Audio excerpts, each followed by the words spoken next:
7h35, deputado Carlos Chiodini, bom dia. Tem vários assuntos polêmicos aqui. O primeiro que eu já vou perguntar para o senhor sobre o fundo eleitoral. O senhor não votou na semana passada. Por que o senhor não votou? Bem, acho que esse assunto... Primeiro, bom dia a todos os ouvintes, né? O Jair senhor não está armado. O senhor não está armado. Eu não aqui, estou né? armado, mas o Jair já chegou na canela, né? Vamos lá, bom dia a todos os ouvintes aqui, a equipe da 105 FM. E um dia lindo, por sinal, aqui em Jaraguá do Sul, e me parece que não tão frio quanto ontem. Não sei se está igual, mas... vamos lá, voto impresso, você falou, eu voltei para o voto impresso, agora vamos iniciar pelo fundo eleitoral. Semana passada teve uma votação que foi a LDO. Quem entende o mínimo de administração pública sabe que a LDO é a Lei de Diretrizes Orçamentárias. Então ela prevê o orçamento nas diversas áreas, educação, saúde, assistência social, infraestrutura, eleições, judiciário, rodovias e assim por diante. A LDO foi votada e quem envia a LDO para o Legislativo, porque quem faz o orçamento é o Executivo. Quem envia a LDO para o Legislativo é o próprio Poder Executivo. Tem uma comissão mista, que é formada por deputados e senadores, então é uma reunião do Congresso Nacional que aprova a LDO, que aprovou a LDO com o texto que salvo engano, o deputado Juscelino era o relator e essa sessão era presidida do Congresso Nacional pelo vice-presidente da Câmara dos Deputados, o deputado Marcelo Ramos, onde foi votada a LDO pela aprovação ou pela reprovação. O orçamento brasileiro é de centenas de bilhões, ou melhor, é trilionário. Se você votar não, você vota não para a educação, não para a saúde, não para todos os casos previstos na LDO que o governo enviou. Se você vota sim, você aprova ela como ela foi apreciada, inclusive com o assunto polêmico, agora chegando ali, O fundão. que é a história do fundo eleitoral, de 5 bilhões e 700 milhões de reais, que é dividido em todos os partidos conforme o número de deputados que ele tem. Deputado, mas tinha como desmembrar isso aí, votar picado? Essa pergunta é interessante. É permitido fazer os destaques, e teve um destaque, salvo engano, o destaque número 8, que previa a apreciação ou não desse assunto. No entanto, o presidente não pautou o destaque. Não é o presidente da República, o Arthur Lira. Deixar claro. Isso. Não era nem o Arthur Lira, era o vice-presidente que conduzia a sessão, o deputado Marcelo Ramos, porque o presidente da casa naquele momento não estava. Então não foi pautado o destaque, então não tinha como votar. Voltando para a LDO, vou dar um exemplo agora para o ouvinte aqui. Tem vários ouvintes talvez que morem em Nereu Ramos, ou essa região, Corupá. Eu consegui fazer uma emenda à LDO, colocando no plano de metas a revitalização da rodovia BR-280 do posto Marcola até Corupá. Okay. Mas tão sonhadas terceiras faixas, acostamentos, rotatórias e assim por diante, que é um trecho que está meio abandonado com a duplicação.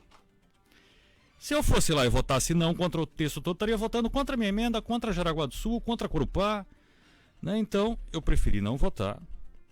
E com a maior tranquilidade do mundo, Jailson. Uhum. Quem me conhece um pouquinho, eu fui candidato em 2006, em 2010, em 2014, em 2018. Fui 4 vezes candidato.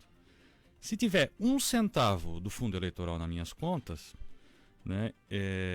ninguém mais precisa votar em mim. Nunca usei fundo eleitoral. As minhas campanhas foram pagas com recursos próprios e de pessoas físicas e amigos aqui de Jaraguá do Sul e de toda Santa Catarina. Eu sou contra esse aumento do fundo eleitoral. Se tivesse destacado ali tudo, votaria contra? Votaria contra, evidente. Só que não foi destacado. Então alguns colegas votaram sim, outros votaram não contra toda a LDO. E eu preferi me isentar dessa votação devido a essa controvérsia, que eu não sou contra os investimentos na educação, na saúde, na rodovia 280, como eu falei. Sou contra aquela questão ali, em pontual, do aumento do fundo de financiamento de campanhas. O senhor nunca usou fundo eleitoral, Chiodini? Nunca usei. Muito bem, são 7h39 agora. Vamos mudar aqui. Agora, o que está na pauta agora é o tal do voto impresso. Surgiu de novo, apesar que o presidente da República disse ontem que ele já sentiu que não passa na Câmara dos Deputados. Mas o deputado Chiodini está aqui, vivencia o dia a dia lá da Câmara, na sua atividade. O que o senhor sente lá na Câmara e qual é a sua opinião sobre o voto impresso? Bem, eu já ganhei e perdi a eleição e não... eu perdi numa eleição porque eu não estava bem organizado e não falei e não fiz o que o povo gostaria que fosse feito. Não foi por causa da urna. Então essa é a minha percepção. E se eu perder a próxima eleição ou ganhar, não vai ser por causa da urna, vai ser por causa do meu trabalho. O que eu acho sobre o voto impresso é o seguinte: acho que não pode, se estamos preocupados aí com gasto, né? Vamos gastar com eleições, acho que também tem um custo do voto impresso. Acho que ter a urna eletrônica e mais uma impressora no lado, e depois ter recontagem, eu acho que vai dar alguns bilhões também que podiam ir para vacinas e outras coisas aí que a gente sabe que está faltando. Eu sou a favor do voto impresso, não tem problema nenhum para mim. Voltamos para a década de 90, cédulazinha de jornal, caneta na mão, vota, 5 horas da tarde começa a contagem manual dos votos e acabou. Acabou a urna eletrônica. Vamos só para o voto... A minha proposta é essa, então. Vamos analisar, voltou para o voto impresso, no papelzinho. Porque vamos fazer a impressora. Tá, vamos supor o seguinte, quem entende o mínimo, né, de tecnologia. Eu posso digitar um número que aparece na minha tela lá de determinado candidato e a cédula imprimir outro? Ou não é possível isso? Eu vou estar proporcionando outra oportunidade de fraude. Ou melhor, o cara vai ver o voto. O cara vai ver o voto, mas vai ter que levar. Independente do resultado, se a apuração for eletrônica, meia hora depois estão berrando do resultado da eleição. Não estou falando quem vai ganhar ou quem vai perder. Se for eletrônico ou for no voto do papel, vai ter o berreiro do mesmo jeito. Vai pedir recontagem. Então vamos supor, tem a urna eletrônica e a impressora. Saiu o resultado, ganhou o Y. Tá errado, vamos recontar. Então, já que é para recontar, começa já de cara no papelzinho, na caneta, que nem é nos Estados Unidos, que daí todo mundo diz que roubaram a eleição lá. É assim, né? Volta para o mundo real, né? E vamos trabalhar. E vamos ficar uma semana contando voto, deputado. Vamos ficar, vai dar uma emoção grande. Isso já era. Vai ser bom no rádio, né? Nas 3 horas da manhã aqui, vai ser bom. O pessoal mais antigo lembra disso, né? Imagina até fechar a urna de Tefé lá no Amazonas. Né? Vai acabar uns 10 dias para acabar a contagem de voto no Brasil todo. É mais ou menos isso. Enfim, mas é o assunto que está na pauta agora. Tem clima no Congresso Nacional para debater isso aí, para passar? O que tu está sentindo lá nos bastidores? É um assunto bem polêmico, né? Ele não chegou ao plenário, ele tem uma comissão especial que está discutindo, que ela não ainda finalizou o relatório. Finalizando o relatório, ele vai ser apreciado em plenário, ou se ele for negado ou já reprovado na comissão, não houver maioria nem na comissão, ou minoria, enfim, ele para por ali. O deputado, mas o presidente ele pode vetar só a parte do fundão, já que está tudo... Interessante. Já que está tudo na LDO? Interessante a pergunta aí do Moacir de Camargo, né? O presidente Bolsonaro até tem dito isso, ele falou, até essa fala que eu fiz aí, ele mesmo disse, né, que a LDO engloba várias coisas, não só o fundo eleitoral. Agora ele vai receber toda a LDO, são centenas de milhares, talvez, de itens previstos ali, e alguns ele vai vetar. Ele já mesmo adiantou que vai vetar a questão do fundo. Falou ontem, inclusive. Falou ontem para a imprensa nacional, quando saiu do hospital. Ele, vetando o veto volta ao Congresso Nacional para apreciação, para manutenção ou derrubada. Né? Então, vamos aguardar. Ele não deve vetar só isso, deve ter outras coisas lá. Aquele texto é enorme, que possa ser que não seja de interesse do governo. E o Congresso vai reapreciar. Tem clima para fazer algum tipo de reforma no Congresso Nacional? Ou se o Senado vive a CPI e a Câmara tá vivendo aguardando os resultados da CPI? Não, as reformas estão andando. Tem algumas reformas que são importantes até citar aqui. Tem uma proposta de uma mini reforma tributária, uma reforma acatada, enviada aí pelo governo, né, que aumenta o limite de imposto de renda para as pessoas físicas, cobra mais imposto de renda das pessoas jurídicas, tira alguns benefícios das empresas aí, por exemplo, empresa em lucro real hoje desconta, né, o vale alimentação dos seus funcionários do imposto de renda devido, isso está saindo, então tem algumas eu ainda estou analisando, são diversos pontos, né, que tange essa proposta do governo, mas que ela vai andar, vai ter algum reflexo nesse ano de 2021. E também está sendo tratado, vou falar aqui rapidamente, uma mini reforma eleitoral que é para ajustes, né? Um assunto menos conhecido da sociedade, as regras das eleições, e até causa muita estranheza essa proporcionalidade, porque o cidadão que fez 2.000 votos perdeu e o que fez 700 ganhou. Tá errado, tal. Então, E essas regras de proporcionalidade, se vai ser distritão, quando eles falam distritão, não é porque o voto vai ser distrital aqui só, Jaraguá do Sul, Corupá, Massaranduba, não. O voto vai ser, aqui em Santa Catarina tem 16 deputados federais, serão eleitos os 16 mais votados, independente de partido político. E acaba com legenda. Acaba com a legenda. Aí também acaba com a forma de fazer a eleição, que não vai ficar botando tanto candidato. Vai ser 11 vereadores em Jaraguá do Sul, então vai ser os 11 mais votados e acabou o Zé Fini. Então são caminhos que estão sendo traçados e devem ser apreciados, esse em especial da mini-reforma eleitoral, antes do dia da primeira semana de outubro, nas duas casas, na Câmara e no Senado, senão ele não terá validade. O senhor está acompanhando a CPI no Senado, o que o senhor acha que vai dar isso aí? Eu acho que não vai dar nada, a não ser que não vejo assim, um envolvimento nenhum do presidente da República em maus feitos aí de corrupção, vamos assim dizer.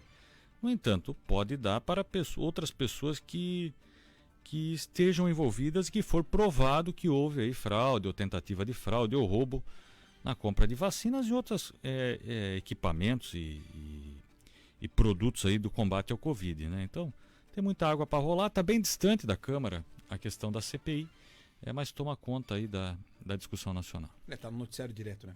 O deputado falou antes a questão das emendas para Corupá, e o prefeito de Guaramirim, que está acompanhando a gente, já falou ao vivo aqui no Jornal da 105, falou que ontem agradeceu a entrega ontem de R$1,5 milhão em emendas para Guaramirim.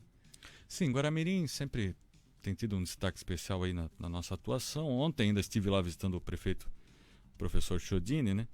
E viabilizamos aí um recurso para pavimentação de algumas vias. Nós temos uma meta importante, que uma parte vai ser feita aí pela própria Setenco, que é a obra que faz a duplicação da 280, que é aquele acesso a Xereder pela rua Rio de Janeiro.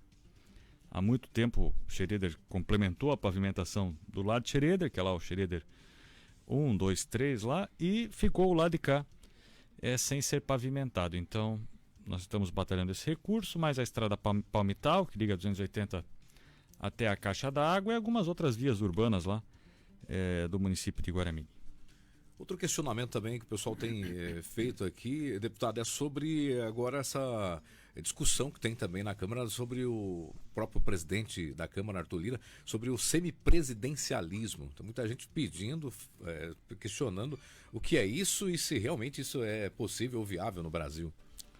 Bem, quem faz uma leitura da política mundial sabe que existe presidencialismo bem sucedido onde tem poucos partidos políticos representativos. Os Estados Unidos, que é o maior país presidencialista, tem 2 partidos na Câmara de grande representatividade que já fazem maioria, tem alguns independentes.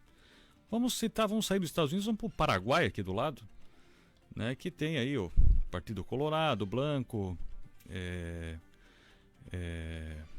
agora me salva o nome, que é uma junção de partidos mais à esquerda, são 3 blocos de partidos aqui no Uruguai, né, que dão garantia de governabilidade ao presidencialismo. Agora o Brasil criou um problema para ele mesmo.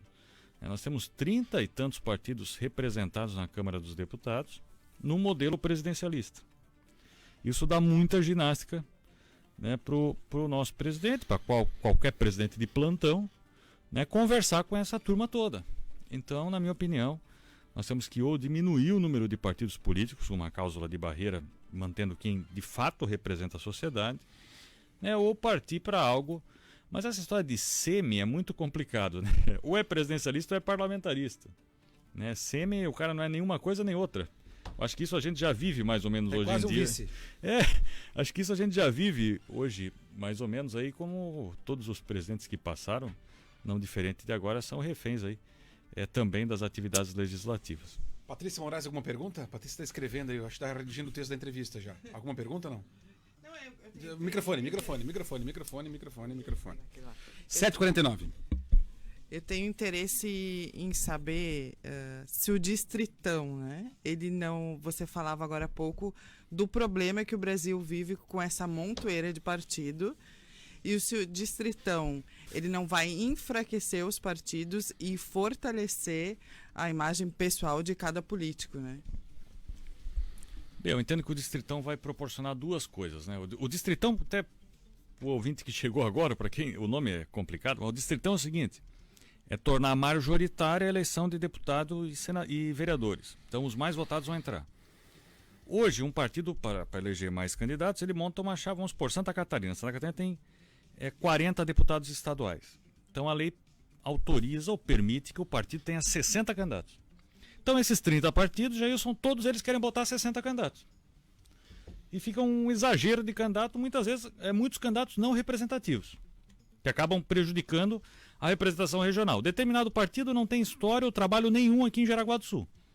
Mas ele vem aqui, encontra um iluminado, bota de candidato, né, que é direito do cidadão ser candidato, que ele não vai se eleger, mas estraga a eleição de outros. Ele pode estragar a eleição de outros. Estraga a eleição de outros. A partir do Distritão, Patrícia, eu já vou chegar na sua resposta, a partir do Distritão, qualquer partido vai chegar em Jaraguá do Sul, ou vai chegar lá em Xanxerê, ou vai chegar lá em Criciúma, e vai escolher um candidato que tenha força na sociedade, que represente aquela micro ou macro região, né, para chegar ter sucesso na eleição.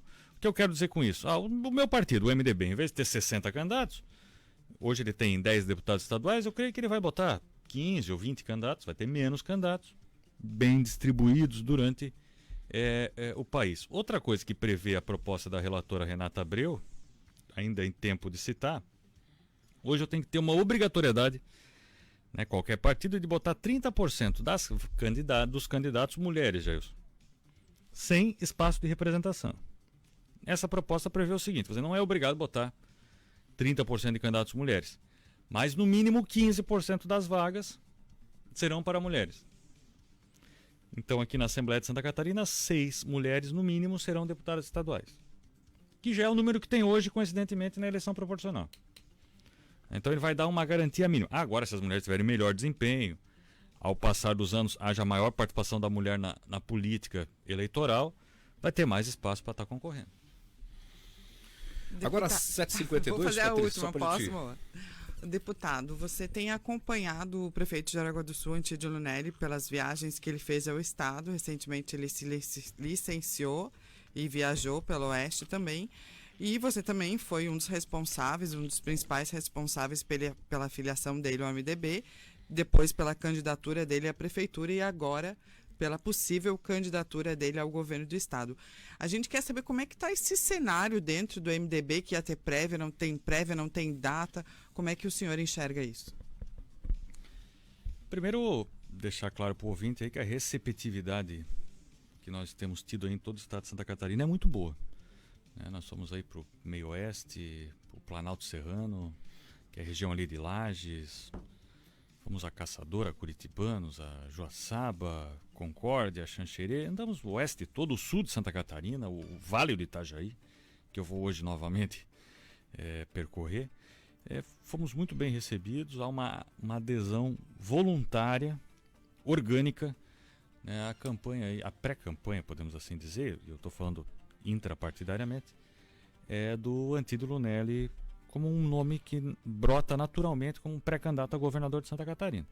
Claro que ainda é cedo, o partido, assim como os outros partidos todos, estão escolhendo uma forma de tomar essa decisão.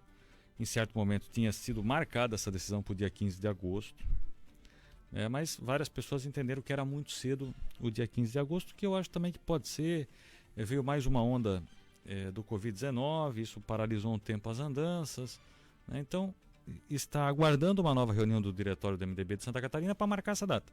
A minha opinião é que ela tenha que ser definida esse ano o quanto antes, né? Podemos chutar aí 15 de outubro, no máximo 15 de novembro, para daí sim tomar um encaminhamento, até porque não é só uma decisão, vai ser candidato, não vai, tem todo um planejamento atrás disso, tem que conversar com os outros partidos, tem a administração municipal, tem envolve muitas pessoas, tem que fazer essa nominata de deputados que nós falávamos agora.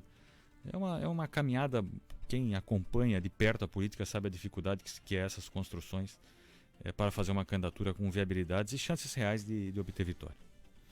Deputado, obrigado pela sua presença aqui no nosso Jornal da 105 de hoje.